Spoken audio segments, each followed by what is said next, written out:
Sehingga beliau itu adalah khalifah setelah Umar, setelah Abu Bakar.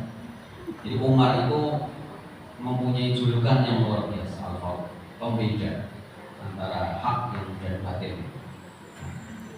Nah, hal pertama yang dilakukan setelah menjabat sebagai khalifah ialah beliau itu yang bikin geger para sahabat, mencopot Khalid bin Walid dari komandan pasukan. Oleh sekarang panglima panglima ABRI, panglima TNI dicopot, oleh itu diganti Abu Ubaidah. Itu ada sejarahnya, Pak. Kenapa Umar itu berani mencopot Khalid? Karena Umar tahu betul siapa Khalid. Khalid itu dicopot, orang mungkin protes.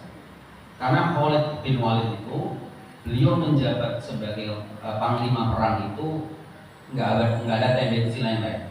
Kira-kira dicopot jadi tentara biasa itu gimana tuh? Karena niatnya itu nggak nyari pimpinan no. Nah, ini ada yang ini. Khalid bin Walid itu, kenapa Khalid bin Walid itu padahal masuk Islamnya atau keri-keri Pak setelah perang Uhud? Nanti gini, perang Uhud itu dia masih jadi panglimanya orang kafir Quraisy. Kenapa orang menjadi panglima? Itu hebatnya Rasulullah. Jadi Rasulullah itu menempatkan orang pada tempatnya. Jadi kan nek wonten tokoh sing pinter kuwi, dia ditempatkan ke tempatnya. Punya anggota baru Pak, ben ngono ae. Padahal beliau tokoh video di pengaruh kata. Nanti nggih menempatkan pada tempatnya. Sehingga Khalid itu pemimpin perang ning boten pareng imami di zaman Rasulullah. Enggak boleh imami Pak, karena dia bukan orang alim. Ceramah itu boten pareng. Spesialisnya memang medan perang. Nanti nggih. Sing napa niki? Sing menjadi guru beda lagi. Nanti nggih. Nah, terus sehingga itu diganti dengan Abu Ubaidah. Abu Ubaidah bukan orang sembarang juga.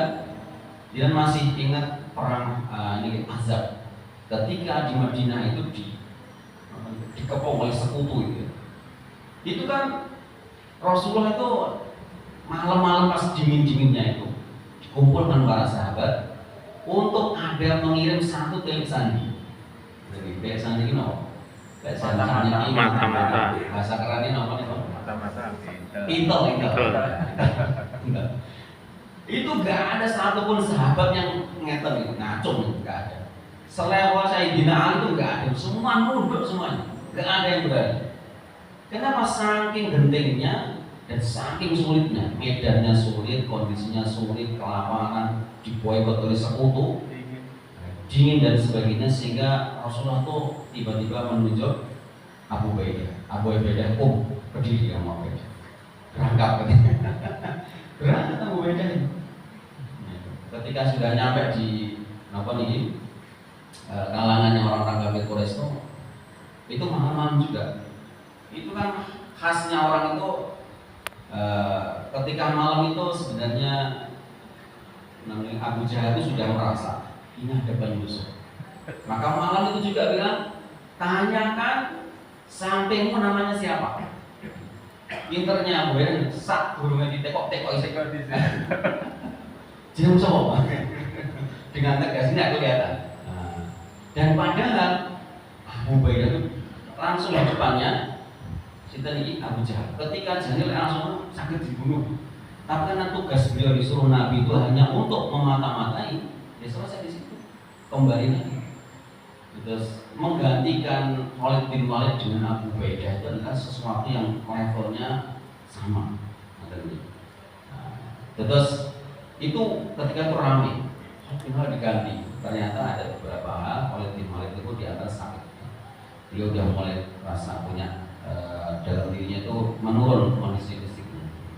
Nah, terus lajeng saat lajengipun Rasulullah ini Khalid bin Umar bin Khattab menika ikut juga menyaksikan penaklukan Baitul Maqdis dan tinggal di sana selama 10 hari. Setelah menuju Abu Ubaidah itu penaklukan Baitul Maqdis, dibukalah Baitul Maqdis dan beliau di sana selama 10 hari. Kemudian kembali ke Madinah dan membawa Khalid bin Walid. Khalid itu kembali ke Madinah dan akhirnya Khalid bin Walid itu kembali ke Syam. Syam mungkin sekitaran Palestina seperti itu. Nah, apakah Umar itu benci kepada Khalid? Tidak. Jadi, demi Allah wahai Khalid, sesungguhnya engkau sangat muliakan dan sangat mencintai menikahi dan Umar bin Khattab. Karena apa? Karena Khalid bin Walid itu nggih sik dulure sinten Umar. Sinten niku putrane bibi Umar. Putrane bibi Umar. Putrane bibi.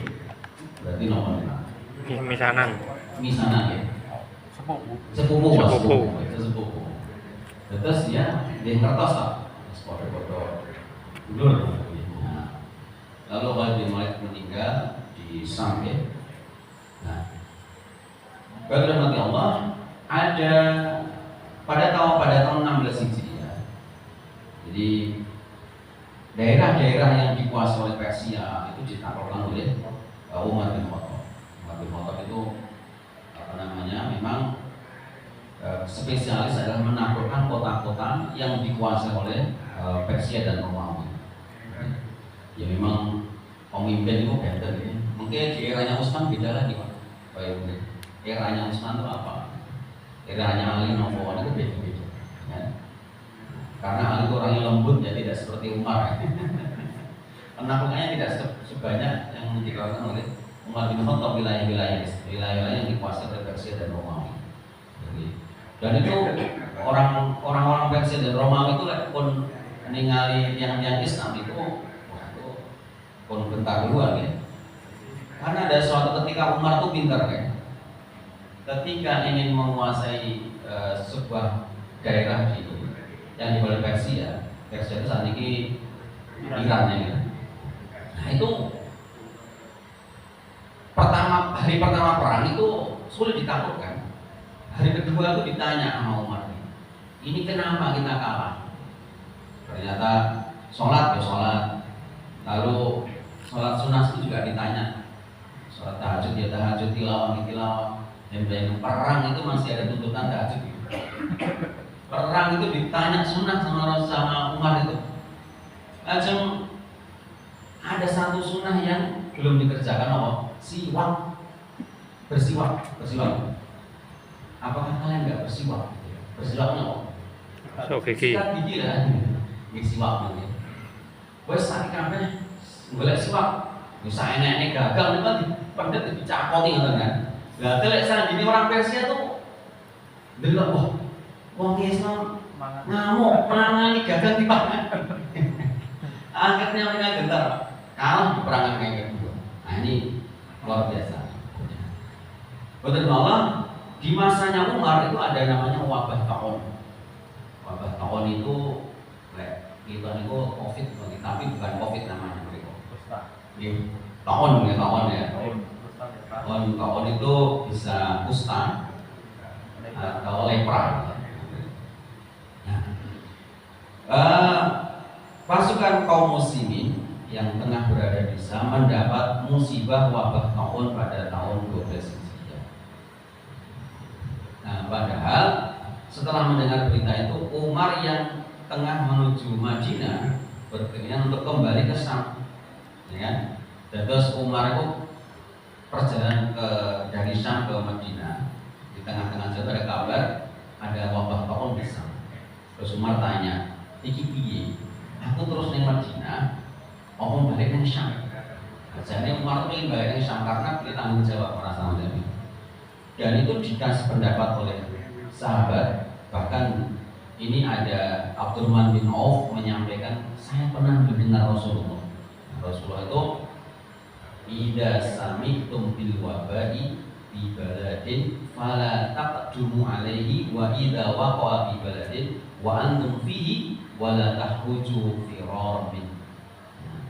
Itu Abdurrahman bin Auf cerita, wahai Umar, saya itu pernah Rasulullah itu bersabda, apabila kalian mendengar terjadinya sebuah wabah di suatu negeri, janganlah kalian datang ke negeri tersebut.